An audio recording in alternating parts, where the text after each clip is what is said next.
Un saludo a los estudiantes de la carrera de Ingeniería Ambiental de la materia Modelación Matemática. El objetivo de este encuentro es poder analizar la normalidad de las variables de estudio, es decir, en este caso tenemos una base de datos constituida por 6 variables con sus respectivos datos. La primera variable es el pH, el fósforo, potasio, azufre, calcio, magnesio, con sus respectivas bases de datos.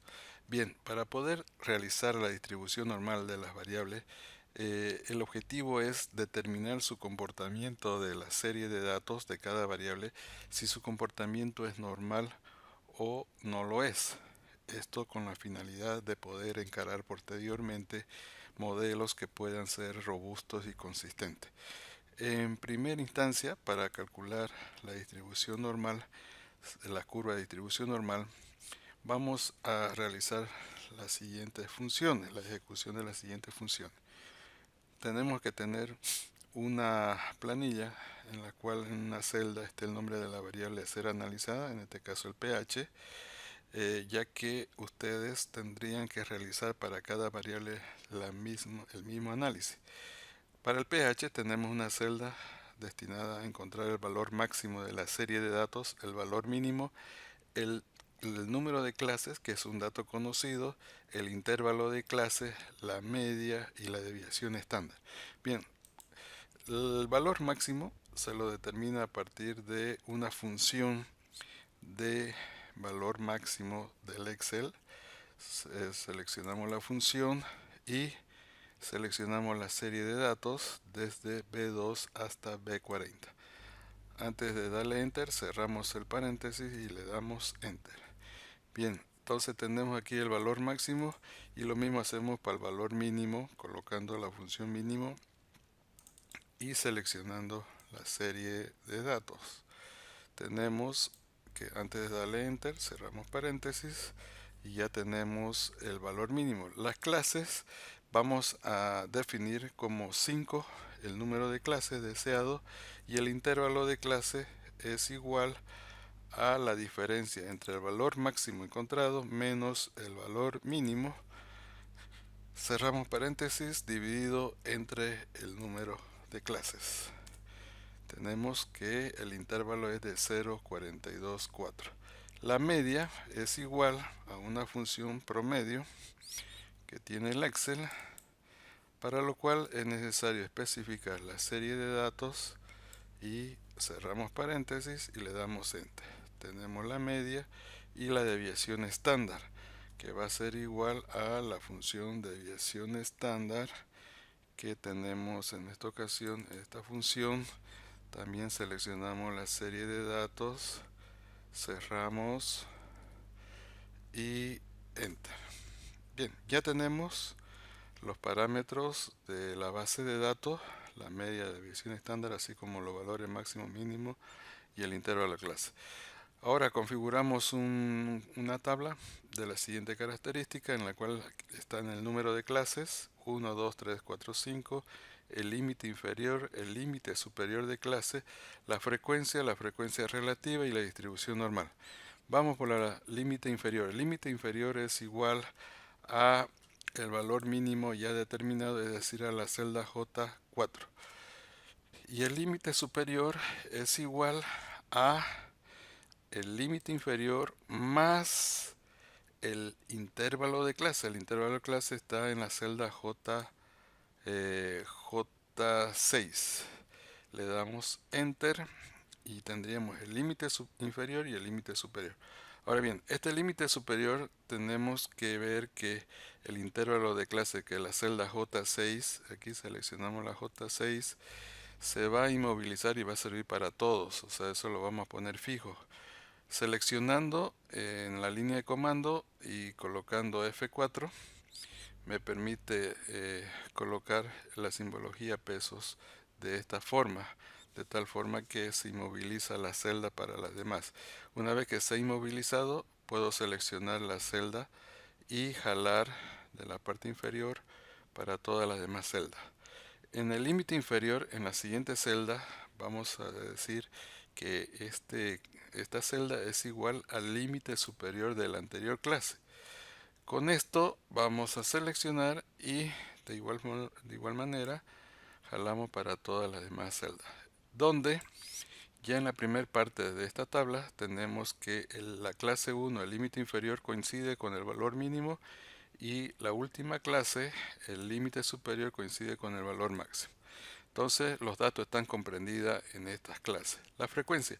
Para el cálculo de la frecuencia se selecciona todas las celdas, seguido de la función frecuencia, y me pide el grupo de datos. Los datos van a ser los límites superiores, los datos, perdón, de la serie de datos original. Tenemos la serie de datos, seguido de punto y coma, y los grupos. ¿Cuáles son los grupos? Van a ser los límites, va a ser el límite superior. Cerramos paréntesis y antes de darle enter tenemos que apretar la tecla Control Shift seguido de enter. Entonces aquí podemos ver que el total de frecuencias es un número igual a 38 y nosotros tenemos 39 datos, es decir, desde la celda B2 hasta la celda B40, descontando una de ellas, tenemos 39 datos, es decir, que 38 es menor a 39. ¿Qué quiere decir esto? Que puede ser de que tanto el límite inferior o el límite superior no haya agarrado uno de los datos. En este caso voy a darle, en vez de 804, le voy a colocar 9, que efectivamente en este límite, colocando 9, agarra un dato más y haciendo la sumatoria de nuevo corresponde a 39 datos, que es lo que debería dar. Una vez que ya ha sido adecuadamente configurado la frecuencia y el total constatado de que es igual al número de datos, voy a pasar a calcular las frecuencias relativas. La frecuencia relativa no es más que dividir, es un cociente entre la frecuencia de cada clase dividido entre el total.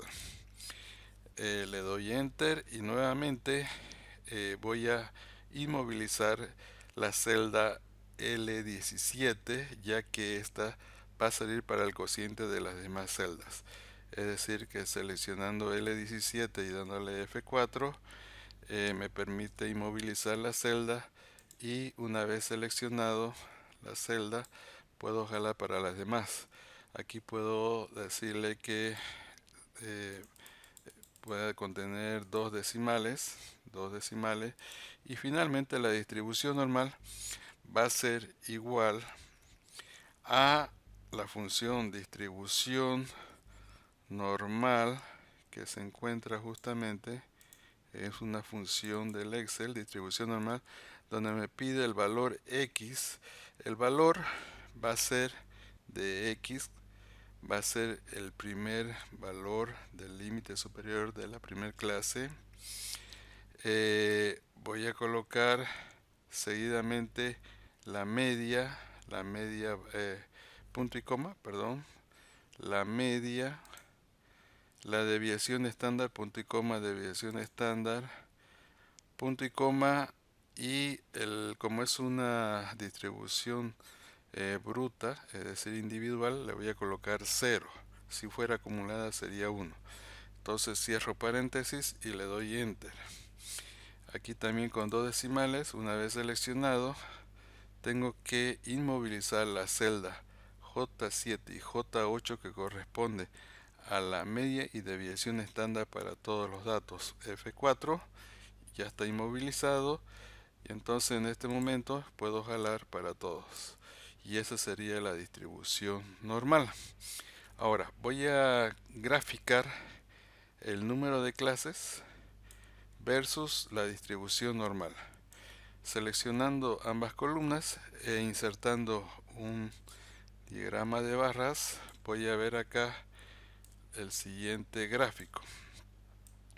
En el siguiente gráfico tengo en color azul, tenemos las clases. Voy a seleccionar porque esta serie la vamos a borrar y nos vamos a quedar tan solo con la distribución normal, que correspondería a este color. Entonces, ahora se puede editar la gráfica. Vamos a quitarle el título, vamos a quitar la leyenda, perdón, control Z. Vamos a quitarle la leyenda del gráfico y vamos a seleccionar los rótulos del eje de las abscisas en el eje X y le vamos a dar que el título del eje X va a ser igual a clases. Enter. Ya tengo aquí clases. Y en el eje Y selecciono la serie del eje Y también voy a cambiarle por el nombre de distribución normal. Le doy enter y ya tenemos un gráfico ya editado. Entonces, de acuerdo a este gráfico, vemos que existe una asimetría negativa que posteriormente vamos a ir reconociendo la forma. Puede ser que no sea normal por su distribución, pero vamos a ver más adelante qué se tiene que hacer con esta variable. Por el momento vamos a reconocer si es normal o no es normal. Muy bien, con la finalidad de seguir adelante, se puede analizar mucho más en detalle, pero lo haremos posteriormente. Lo que sí tiene que quedar claro es que las 6 variables que tienen en la base de datos, cada estudiante debe ser analizada de la forma ya explicada.